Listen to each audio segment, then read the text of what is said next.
23.2 kilometre হলো মংপু। আমরা এলাম রবীন্দ্র সংগ্রহশালা। 12:20 বাজে, 24শে মে 2025। ঠিক আছে, এইবার আমরা গাড়ি থেকে নামছি। এটা হচ্ছে ম্যাগনোলিয়া। এটা 1939-এ রবীন্দ্রনাথ ঠাকুর নিজে হাতে লাগিয়েছিলেন। ঠিক ওপরটাতে একটু দূর থেকে দেখাচ্ছি, দুটো ফুলও দেখা যাচ্ছে। ম্যাডাম, মৈত্রী দেবী নহন্যতে আমরা পড়েছি রবীন্দ্রনাথ ঠাকুর 3 বার এসেছিলেন। না, 4 বার।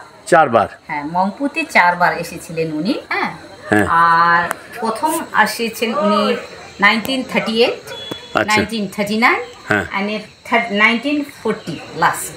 আচ্ছা, উনি এসেছেন। হ্যাঁ, আর এইটা হলো উনি যে বাড়ি আপনি দেখান। হ্যাঁ, এই আমি বাড়ি দেখে এলাম, সংগ্রহশালা। হ্যাঁ, এইটাই কি? এইটাই বাড়ি হলো 1925-এর বাড়ি। এটা 1925-এর বাড়ি। সেই বাড়িতে উনি ডক্টর মনমোহন সেন, ওনার কোয়ার্টার ছিল। এটা ওনার মিসেস মৈত্রী দেবীর সাথে উনি থাকতেন এখানে। সেইতে উনি স্পেশাল আমন্ত্রণ দিয়ে রবীন্দ্রনাথ ঠাকুর এসেছিলেন। সেই 1944-এ এটা করেছে। আচ্ছা আচ্ছা, 1944-এ মিউজিয়াম ডিক্লেয়ার হয়েছে। Thank you. ওকে। 11:18।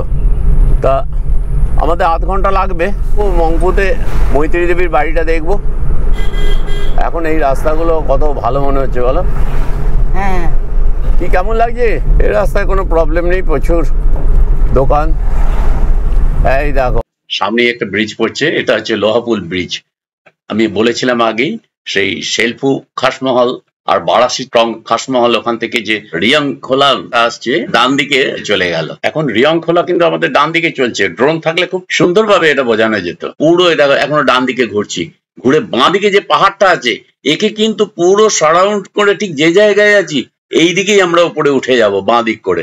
আর ওই যেটা পাসিং ব্রিজ আছে না, ওই পাসিং ব্রিজ রামবি ঝোড়াকে ক্রস করে এই রাস্তার সাথেই মিশবে। রামবি ঝোড়া এই রিয়ং খোলার সঙ্গে মিশে নিচে রিয়ং রিভার হয়ে আরো নিচে তিস্তা নদীতে মিশেছে। NH10 এখানে প্রায় ধস নামে। পাহাড়ের ওপর কিভাবে রিপেয়ার করা হয়েছে এই ধস দেখানো যাচ্ছে কিনা বুঝতে পারছি না। তবে অপর্ণা একটা ভালো প্রপোজাল দিল আমাকে যে তুমি এখানে থেকে যাও, দিয়ে এখানে ড্রাইভারিটা করো। ঠিক 200 মিটার পরেই আমরা NH10 ছেড়ে দেবো। NH10 সোজা চলে যাচ্ছে গ্যাংটক, আর বাঁ দিকে চলে যাচ্ছে মংপু। মংপু এখান থেকে 12 কিলোমিটার। এদিকে জোরবাংলো, ঘুম, দার্জিলিং সমস্তই যাওয়া যাবে। আমরা উঠে পড়লাম এদিকে। আর ওই ডান দিকে আমি একটু আগে বলেছিলাম তোমাদের পাসিং ব্রিজ, ওই ওপরেরটা নয়, ওপরেরটা রেল ব্রিজ হবে সিকিম যাওয়ার, গ্যাংটকের। এই ডান দিকে একটা রাস্তা নেমে গেছে, দেখবে এখানে। এইটা দিয়ে ওই পাসিং ব্রিজ দিয়ে রামবিছড়াকে ক্রস করে ওইদিকে গ্যাংটকের দিকে ওই রাস্তার সঙ্গে NH10 এর সঙ্গে যোগাযোগ হয়ে যাবে। আর আমরা চলে যাচ্ছি এখন সোজা উপরের দিকে, মানে মংপুর দিকে আমরা যাচ্ছি। রবীন্দ্র সংগ্রহশালা মানে মৈত্রী দেবীর যে বাড়ি সেইখানে যাচ্ছি। আর ওপরে দেখো কাজ চলছে, এর উপর দিয়ে ট্রেন যাবে, সিকিমের সঙ্গে আমাদের যোগাযোগ হয়ে যাবে। আর রাস্তাটা এইবার দেখতে থাকো। আবার আমরা সেই পাহাড়েই উঠে যাচ্ছি। আবারও শুরু হলো যাত্রা। অন্য পাহাড়ে উঠেছি। এই পাহাড়টা আসতে পারতাম যোগীঘাট হয়ে, কিন্তু ওদিকে রাস্তা খুব খারাপ বলে আমরা বিরিক ধারা দিয়ে এলাম। তোমরা যদি পার্সোনাল গাড়ি নিয়ে আসো, আমি যে পথে এসেছি এই পথটাই দেখো।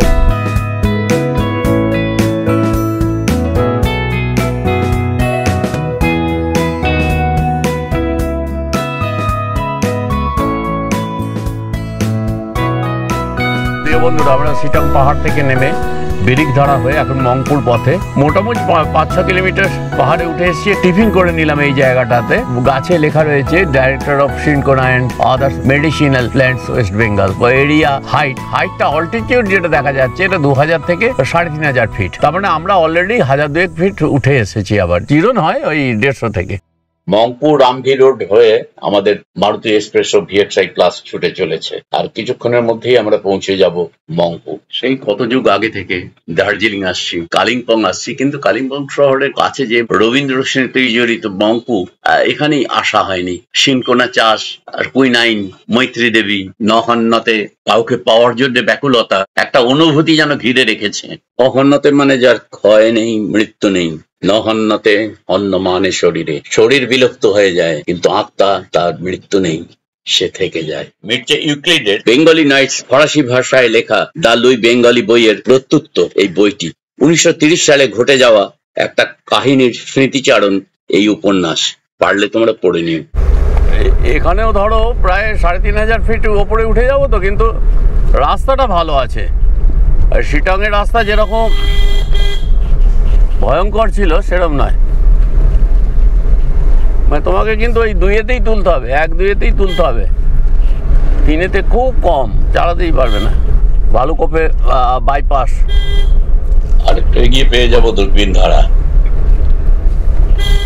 চারিদিকে হোমস্টে আছে।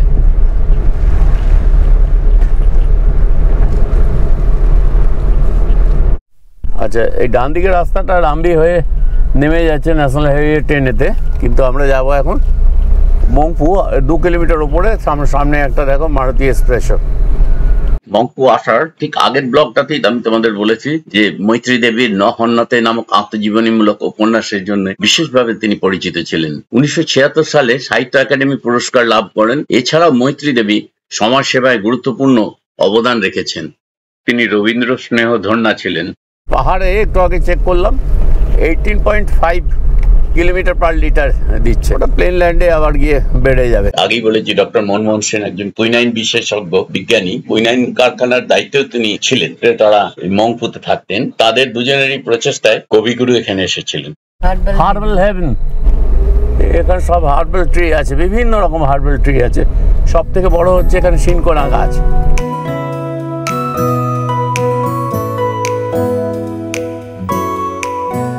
আর 450 মিটার আছে, 12টা-13 বাজবে। যদি ভালো লেগে যায় জায়গাটা, তাহলে আমরা এখানে স্টে করে যাব। রবীন্দ্র ভবন মংপু, আমরা আমাদের ডেস্টিনেশনে এসে গেছি। তোমরা নিশ্চয়ই দেখতে পাচ্ছ সামনেই ট্রি হাউস। এখানে রাখবো, এগিয়ে নিয়ে আগে। ওরে বাবা, ওটা কি আছে? ওর উপরে কি আছে? উপরে আছে সিংকোনা বাগান আছে, ডাইরেক্টর বাংলো আছে, নার্সারি আছে। যাওয়া যাবে? হ্যাঁ যাওয়া যাবে, কিন্তু একটু যেতে হবে হেঁটে। হ্যাঁ, গাড়ি পার্কিং করে আমরা এখন প্রবেশ করলাম রবীন্দ্র ভবন মংপু। ঠিক ডান দিকেই একটা ছোট্ট ক্যান্টিন, একটা রিনোভেশন কনস্ট্রাকশনের খরচ এখানে লেখা রয়েছে। স্ট্যাচু রবীন্দ্রনাথের। রবীন্দ্র ভবনের সামনে সুন্দর একটা বাগান, দেখো নিচে ফোয়ারা রয়েছে, সে কবিগুরুর একটা আবক্ষ মূর্তি রয়েছে ফাইবার গ্লাস দিয়ে তৈরি। রবীন্দ্র ভবনের ভেতরে কবিগুরুর কিছু দুষ্প্রাপ্য ব্যবহৃত সামগ্রী, চেয়ার, খাট, বিছানাপত্র, পড়ার ঘর, ছবি আঁকতে যেসব রং ব্যবহার করতেন সেই সব রঙের বাক্স রয়েছে, একটা দেওয়াল আলমারি। এই আলমারিতে কবিগুরু ওষুধ রাখতেন। এইটাই হচ্ছে সেই রবীন্দ্র সংগ্রহশালায় জুতো বা চটি খুলে এখানে ভেতরে ঢুকতে হয়। এই বাড়ির একবার দর্শন পাওয়া ভারতের সব রবীন্দ্র প্রেমী মানুষের কাছে স্বপ্নের।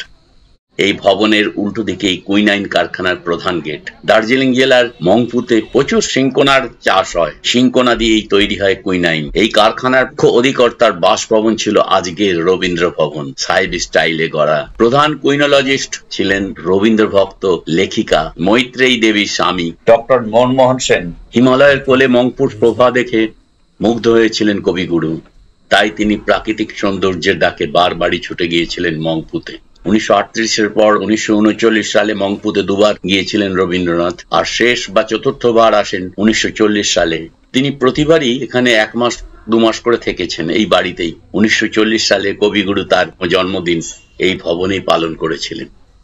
কবিগুরু যখন কালিম্পং আসেন তখনই মংপুতে আসার আমন্ত্রণ জানিয়েছিলেন অধ্যাপক সুরেন্দ্রনাথ দাশগুপ্তের কন্যা মৈত্রেয়ী দেবী। তার ডাকেই কবিগুরু প্রথম মংপুতে আসেন 1938 সালের 21শে মে, মানে আজ থেকে ঠিক 87 বছর আগে। পুরো ভবনটা রং করার পাশাপাশি ভেতরের মেঝে, কাঠের পালাতন নতুন করে তৈরি হয়। তো কিছু জিনিস অবিকৃত রয়েছে, কিন্তু আমি খুঁজছি মৈত্রেয়ী দেবীকে। রবীন্দ্রনাথের সাথে তার দুষ্প্রাপ্য এই ছবিগুলো খুঁজছি। রবীন্দ্রনাথ আমার হৃদয়ে মননে আছেন, কিন্তু তার সাথে যে মানুষটি রবীন্দ্র স্নেহধন্যা মৈত্রেয়ী দেবী, যার হাত দিয়ে নহন্যতে মতো একটি লেখা বেরিয়েছে, তাকে আমার অন্তরের প্রণাম জানাই।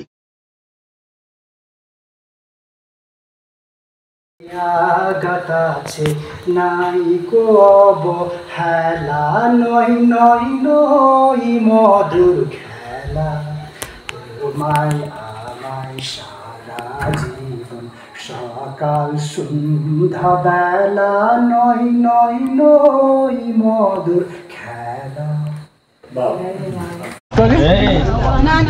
না, ইনি গাইছিলেন এখানে, আপনি গাইছিলেন? মানে গাছের উপরে ঘরটা দেখো কি সুন্দর, ওখানে কিন্তু মানুষ থাকেন, সবকিছুই আছে। দেখেছি মাধবী রাতে তোমায় দেখেছি হৃদি মাঝারে আনগো বিদেশিনী। क्या है madam? 236 is the biggest one. And do you have the peach tea and all? Peach tea.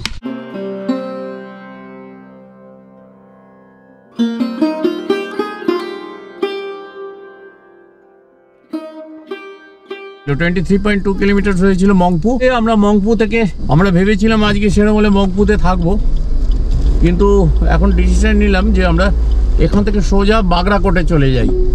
বাগড়াকোটে snake bridge যেটা পট যেটা লাগিয়েছে ওটা পট করে ছিঁড়ে গেল, জ্যাকটা ভেঙে গেল। মেন যে ব্যাপার ছিল ওই মাইকের জ্যাকটা, এটা খুব প্রবলেম, কোথাও পাওয়া যায় না গোটা কলকাতা খুঁজে, কিছু করার নেই।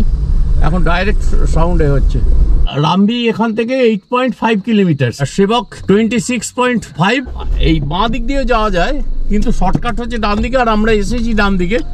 আমি আর বাঁ দিকটায় নামলাম না, ডান দিক দিয়ে নেমে যাই, ওই যেখানে এসেছি ওই দিকেই যাবো, কারণ বাগড়াকোটে যেতে হবে। তো আমরা তো ডাইরেক্ট গাড়িতে চলে এলাম। রবীন্দ্রনাথ ঠাকুর কালিম্পং থেকে কিসে আসতে? হ্যাঁ, এটা একটা দামি প্রশ্ন। চলো গাড়িতে যেতে যেতে একটু ফাঁকা পেলেই আমি তোমাকে ডিটেলস জানিয়ে দিচ্ছি, তবে সবটাই গুগল থেকে জানা।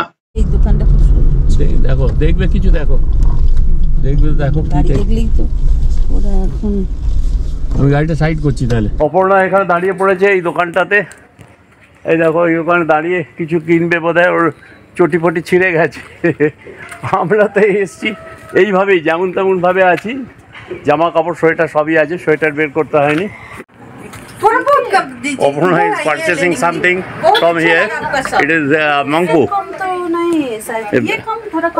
ব্যাগ ট্যাগ অনেক কিছুই পাওয়া যাচ্ছে, জুতো টুতো কি কিনবে আমি জানি না, তা এখানে দাঁড়িয়ে পড়েছে এই দোকানটা। তা এই দোকানের পাশ দিয়ে এই দৃশ্যটা দেখো, একদম রামবি রিভার, আর ওই নিচে দেখা যাচ্ছে কি, ওটা হচ্ছে তিস্তা ব্রিজ। তোমার প্রশ্নটা কিন্তু আমি ভুলিনি এখনো। রবীন্দ্রনাথ কালিম্পং থেকে এখানে কি করে আসতেন? আমরা তো ডাইরেক্ট গাড়িতে চলে আসছি। আচ্ছা, সেটা বলার আগে একটু কিলোমিটারটা একটু জানিয়ে দিই। এই মংপু থেকে শিলিগুড়ি প্রায় 52 kilometre, Darjeeling 32 kilometre, Kalimpong 40 kilometre. কিন্তু সেই সময় এভাবে গাড়ি আসতো না, তখন মংপু আসার জন্য ভরসা করতে হতো ঘোড়ার গাড়ি বা পালকি নিজের পায়ের উপরই। রামবি বাজার যেটা আছে সেই পর্যন্ত গাড়িতে আসা যেত, তারপর পালকিতে মংপুতে পাড়ি দিতেন কবিগুরু রবীন্দ্রনাথ ঠাকুর। এই যে আমরা নামবো ওই জায়গাটা, ন্যাশনাল হাইওয়ে 10-এ নামবো, তার আগে এই গাড়িটাকে উঠতে দিতে হবে। আমি একটু সাইড করে দাঁড়াই, আর কয়েক মিনিটের মধ্যে আমরা NH10-এ নেমে যাচ্ছি। ওই যে NH10 নিচে দেখা যাচ্ছে, এই গাড়িটা পেরিয়ে আসুক, তারপরে আমরা এগিয়ে যাচ্ছি। তো গাড়ি নামতে থাকুক, কিন্তু এটা কমপ্লিট করে দিই। জিনিসটা কি, ওই যে শিশির রাউত যাকে তোমরা ভেতরে গান করতে দেখলে একদম রবীন্দ্র ভবনের ভেতরে, তার কথাই বলছি। আমরা নেমে যাব, দেখো NH10-এ নেমে ডান দিকে যাব, দিয়ে ওদিকে সেবকের ব্রিজ বা করোনেশন ব্রিজ পেরিয়ে যাব, দিয়ে আমরা বাগড়াকোটের দিকে যাব। আর কবিগুরুকে পালকিতে করে কে নিয়ে আসতেন জানো তো?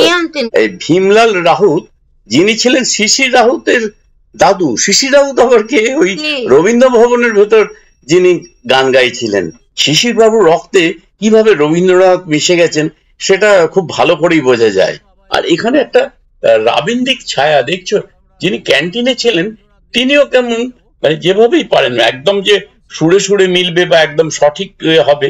এই ক্রিটিক কিছু মানুষ আছে, তারা বলবে না এটা তো সুর ঠিক করলো না, তাল ঠিক হলো না, লয় ঠিক হলো না। আরে বাবা, সেটা ঠিক হলো না, মূল জিনিসটা তো ঠিক আছে, মাথায় রবীন্দ্রনাথ আছে। তো ওই ঘরে বসে অনেক কিছু বলা যায় জানো তো। এই ভেতরে কোনো কিছুকে আত্মস্থ করা, এটা হচ্ছে আলাদা ব্যাপার। ধরো আমরা এই গাড়িতে চালাচ্ছি, তুমি ঘরে বসে তুমি বলতে পারো হ্যাঁ ওখানটা এই ব্রেক করতে হতো, ওখানটা ওই ব্রেক করতে হতো, কিন্তু অন স্পট তুমি যখন এখানটাতে ব্রেক করবে কি করবে না কি করবে, সেটা কিন্তু তোমার তাৎক্ষণিক তোমার মস্তিষ্ক তোমাকে সেটা চালনা করবে। তাই মস্তিষ্কে রবীন্দ্রনাথ কিন্তু তাদের আছে। রামবি বাজার থেকে মংপু অনেকটা রাস্তা, যেতে নিশ্চয়ই খুব কষ্ট হতো কবিগুরু। কিন্তু ওই মংপুতে বসে কত কবিতা, কত গল্প আমাদের উপহার দিয়েছেন কবিগুরু, এটা বলো। দেখো এই জায়গাটা কিরকম ধস পড়েছিল, দেখো NH10 রাস্তা পুরো বন্ধ ছিল এই কিছুদিন আগে। যে খবরে যেটা দেখছিলাম যে এখানে রাস্তা সারানো হচ্ছে, এই সেই জায়গা। হঠাৎ করে ঝুরঝুর করে বালি পড়তে শুরু করলো, তারপর পাথর পড়তে শুরু করলো, আর বাঁদিকে তিস্তা নদী যাচ্ছে, আর আমরা সেই ভাঙা রাস্তাটা দিয়ে যাচ্ছি, আর ধসে এখানটাতে উড়ে গিয়েছিল পুরো জায়গাটাই। দেখতে পাচ্ছ কতটা জায়গা, সেই জায়গার উপর দিয়ে আমরা যাচ্ছি, আর পাশে আমাদের তিস্তা বয়ে চলেছে। তিস্তার সঙ্গে আগে এসেছে রামবি, ঝোড়া, রিয়ং রিভার, সব ত্রিবেণী সঙ্গম হয়ে গেছে। কিন্তু এর আগে গতবার লামাহাটা থেকে এসেছিলাম এই পথে। রাস্তাগুলো দেখো, মানে এই বাড়িগুলো যাওয়ার জন্য রাস্তা কিভাবে গেছে। এখানকার মানুষরা, নর্থ ইস্টের মানুষরা এটা নিজেরাই বলে যে আমরা খুব কষ্ট সহিষ্ণু। এখানকার মেয়েরা প্রচুর কাজ করে, ছেলেদের থেকে বেশি কাজ করে সব দিক। দেখো, দেখছো ওই মহিলা কি করছে, দেখো সারাদিন কাজ করছে। আর ডান দিকে দেখো দেখো দেখো এই ধস হয়ে কি অবস্থা হয়েছিল, দেখো কি অবস্থা। দেখো এখানে এখনো কাজ চলছে, রাস্তা বন্ধ রাখেনি। রাস্তা কিন্তু ওরা এমার্জেন্সি বেসিসে রাস্তা চালু করে দিয়েছে। এই দেখো, এই আর তিস্তার পাশে আমরা কিভাবে যাচ্ছি, আর দেখো ধস, সেখানটা রাস্তাটা শেষ হয়ে গেছে, একদম রাস্তাটা শেষ। এইখান থেকে বেঁকে এইভাবে ঢুকে যেতে হচ্ছে।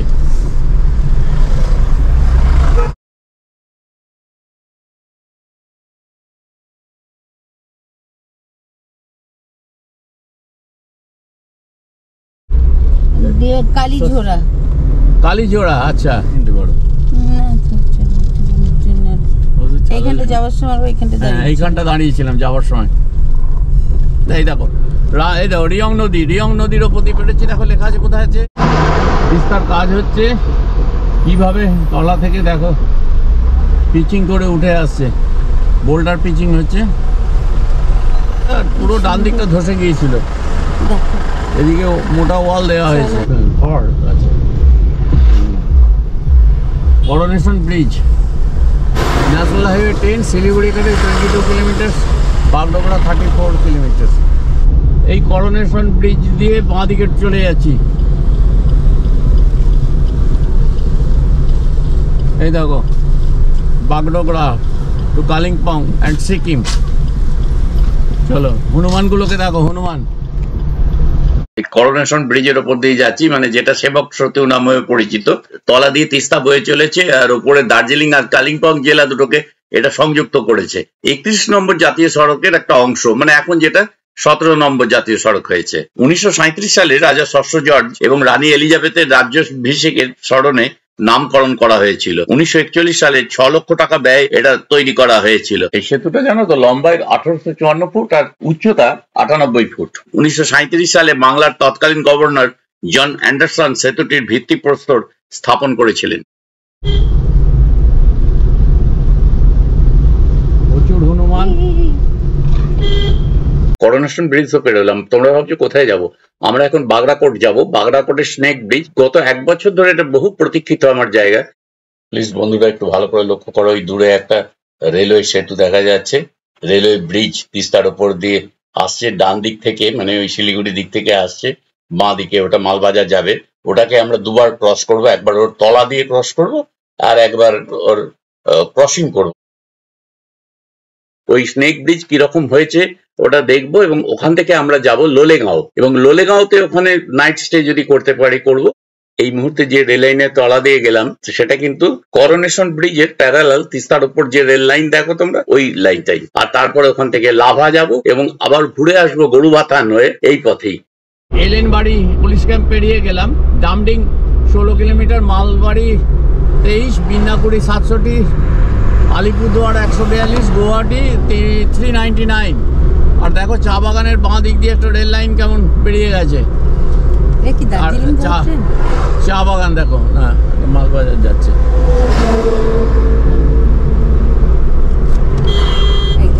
এলেনবাড়ি টি এস্টেট, এটা কি সুন্দর দেখো, সবই সবুজ।